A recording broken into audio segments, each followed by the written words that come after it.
साहब मेरा 4 किले का रजिस्ट्रेशन नहीं हुआ साहब। पटवारी गया, मेरे को कोई तला नहीं की, मेरा कोई नोटिस नहीं भेजा गया। आज मैं यहाँ से लेके आया, मेरा 51 क्विंटल का गेट पास कटा बस, बाकी मेरी चीज कहाँ जाएगी साहब? रजिस्ट्रेशन वाली तो समस्या कहाँ जाएगी साहब?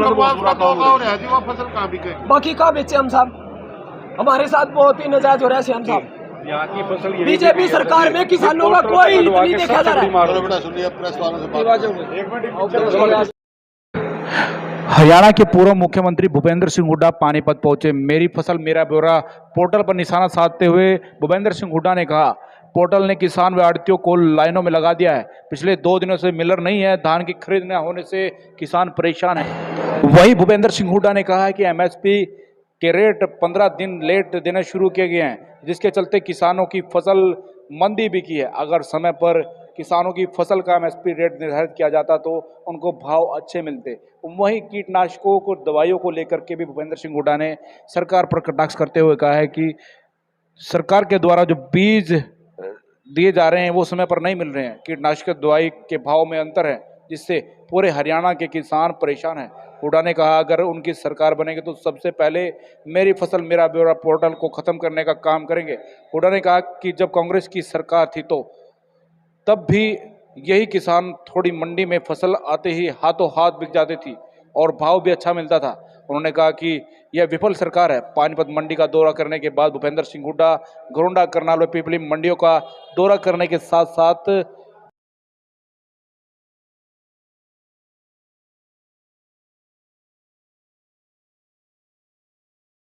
पूरे हरियाणा की मंडियों का दौरा करेंगे।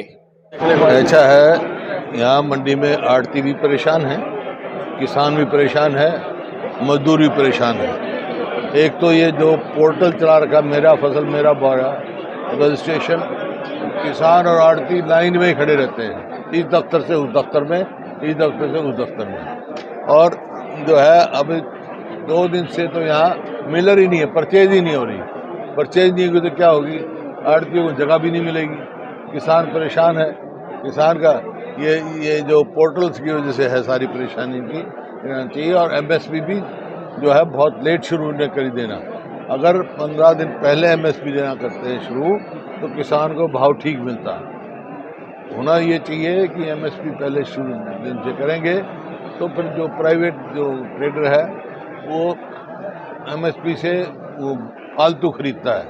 और ये जब आदमी खरीद हो लेती है, जब एमएसपी देते हैं तो किसान को हर तरफ से वो है।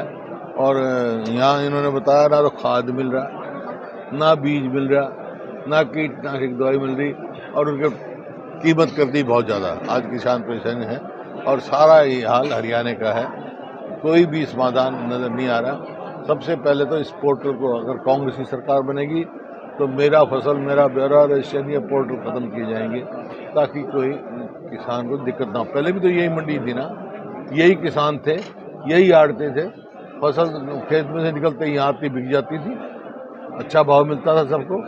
अब क्या हो गया? अब कोई मतलब कोई बाहर से कोई आ गया क्या?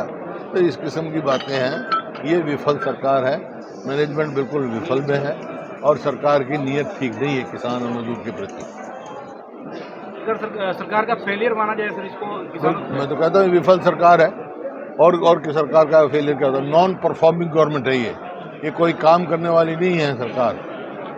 तो सर सारी मंडियों में जाओगे? स्टेट की बहुत सारी मंडियों में धान आज मैं जाऊंगा, यहाँ से जाऊंगा घरोंडा से करनाल, पिपली, तो और जहाँ भी जरूरत होगी जाएंगे। सरकार के इस बात को लेकर हमेशा लगातार आप विरोध जता रहे, तो सरकार पे कोई असर हो रहा है इस बात का कि किसानों की बात सुनी जाए? असर होता था, अब आज ये परचेज शुरू नहीं होती।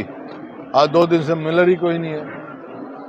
और जो इन्होंने बताई आड़तियों ने लाइसेंस जो है, अब मेरे को तो इल्म नहीं है, लेकिन जैसे इन्होंने बताया कि पंजाब में एक लाइसेंस सारे पंजाब में काम करता है, तो विचार करना चाहिए, इनसे बात करके इनकी सुविधा हो ऐसा काम करना चाहिए।